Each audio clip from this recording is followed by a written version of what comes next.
Neste primeiro dia do Tríduo, somos convidados a olhar nesta celebração para o mistério da cruz. Ontem reuníamos-nos ao final da tarde para lembrar a instituição da Eucaristia e perceber que aquilo que Jesus deixava em sacramento se tornava no dia seguinte, hoje, realidade. O seu corpo entregue e o seu sangue derramado. Quando alguém tem uma vida difícil, quer por si, quer porque ajuda outras pessoas, às vezes nós comentamos, ele já tem a sua cruz. Ou ela já tem a sua cruz. E de facto, cada um de nós tem a sua cruz. Queixamos-nos, se calhar, demasiado dela, achamos que a nossa cruz é a mais pesada do mundo, mas depois, se formos realistas e olharmos à nossa volta, talvez exageremos um bocadinho no peso da nossa cruz. Mas quando nós carregamos a nossa cruz, a cruz da nossa vida, com as suas dificuldades, com as doenças, com a solidão, com o que for, quando nós carregamos com a nossa cruz, nós fazemo-lo para continuar a viver, apesar das dificuldades. Às vezes, somos também chamados a carregar a cruz de alguém, a ajudar a carregar a cruz de alguém. Alguém que está doente, alguém que precisa, os pais ou os avós que começam já a ter uma certa idade e que precisam de maior solicitude da nossa parte. Às vezes somos sirineus dos outros. Não colocamos de lado a nossa cruz, mas juntamente com a nossa cruz, às vezes ainda temos que ajudar a aliviar a cruz dos outros. E é bom quando assim é. Porque quando nós somos sirineus dos outros, sentimos que Jesus é o nosso sirineu. E muitas vezes Jesus alivia a nossa cruz para nós podermos aliviar a cruz dos outros. Não é o mesmo com Jesus. Porque Jesus não sofreu para Ele.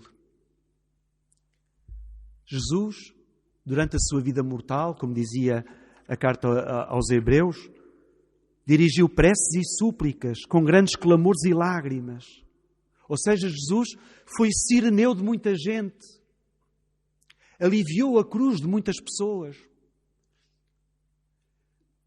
Mas Jesus, ao morrer na cruz, não é, como nós dizemos de nós, tem a sua cruz.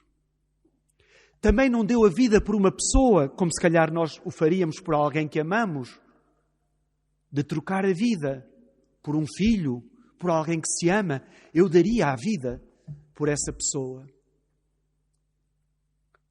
Olhando hoje para a cruz de Jesus, nós vemos que Ele deu a sua vida por todos. Por todos. Por mim, por ti, por todos.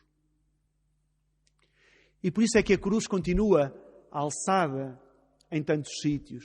Por isso é que a cruz continua a fazer sentido, não só nos cimos das igrejas e nos cemitérios e nos cruzeiros. Não, a cruz continua a fazer sentido. Enquanto nós olharmos à nossa volta e conseguirmos identificar tanta gente a quem a cruz é pesada e tanta gente a quem nós podemos ajudar a aliviar a cruz. A cruz continua a fazer sentido no nosso mundo. Mesmo que os lugares públicos retirem as cruzes, mesmo que a cruz continua a fazer sentido. Porque olhamos para aquele que deu a vida por todos. Não só pelos amigos, não só para alguém que amava muito, mas por todos nós, porque nos ama muito. Jesus foi crucificado no lugar do Calvário, diz-se assim, ou lugar do crânio, noutras traduções.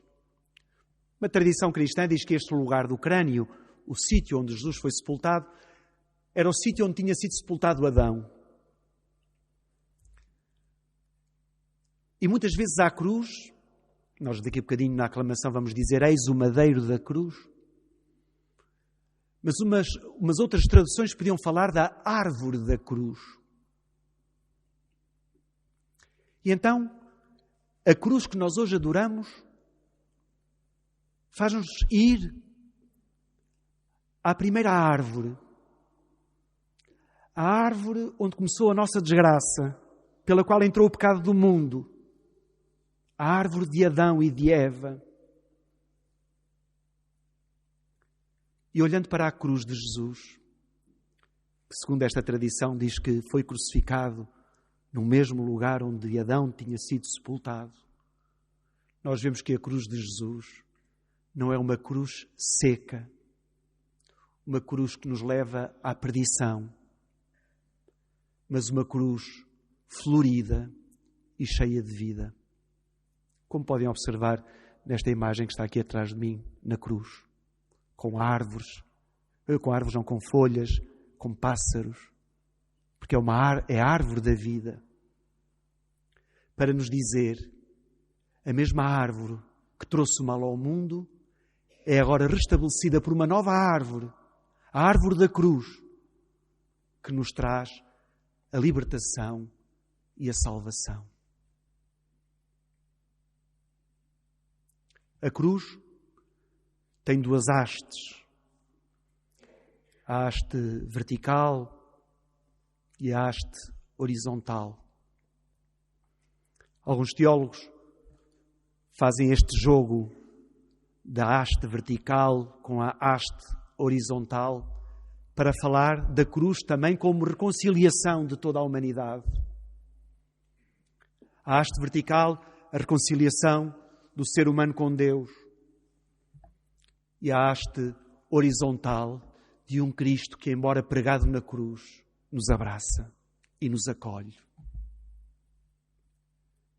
E por isso a cruz não pode ser vista como divisão ou como identificação de um pequenino grupo que se chama cristãos, mas sim como um sinal de redenção, um sinal de reconciliação. Como terminava a leitura da Paixão, hão de olhar para aquele que trespassaram. A cruz reúne, a cruz identifica-nos, a cruz congrega-nos, porque não é uma árvore seca, é a árvore da vida, da qual sai do corpo de Jesus sangue e água, que desde o início do cristianismo se viu nesse sangue e nessa água os sacramentos da Igreja, o batismo e a Eucaristia, do qual nós somos filhos de Deus e nos alimentamos.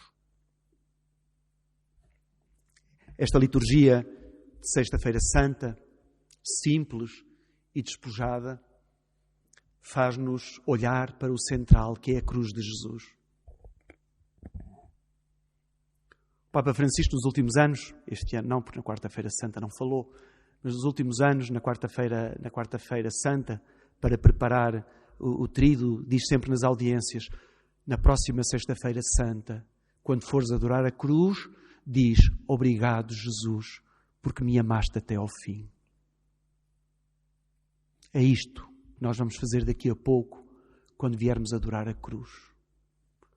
Não vimos chorar um injustiçado ou um morto. Vimos adorar aquele que deu a vida por mim. Escutámos a palavra de Deus. Agora vamos dirigir-nos a Deus naquilo que chamamos oração universal, porque é mesmo universal, por todas as dimensões da Igreja e do mundo.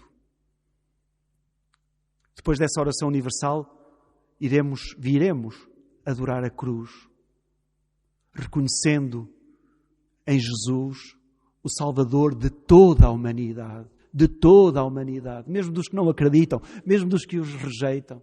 Não podemos impedir alguém de amar, não podemos impedir Jesus de nos amar. Mesmo que nós não o amássemos, não o podemos proibir de nos amar. E este é o sinal poderoso da cruz.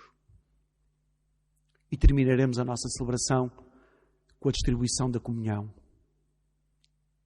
O pão que ontem foi consagrado, o corpo de Jesus que ontem foi consagrado, o corpo de Jesus que nós hoje adoramos na cruz, é um corpo vivo e por isso é que o comungamos. Porque não é hoje o fim da Páscoa. O fim da Páscoa será quando nós todos, na alegria de Cristo vivo, voltarmos a sentir a presença viva de Jesus que necessariamente passa pela morte. Que assim seja.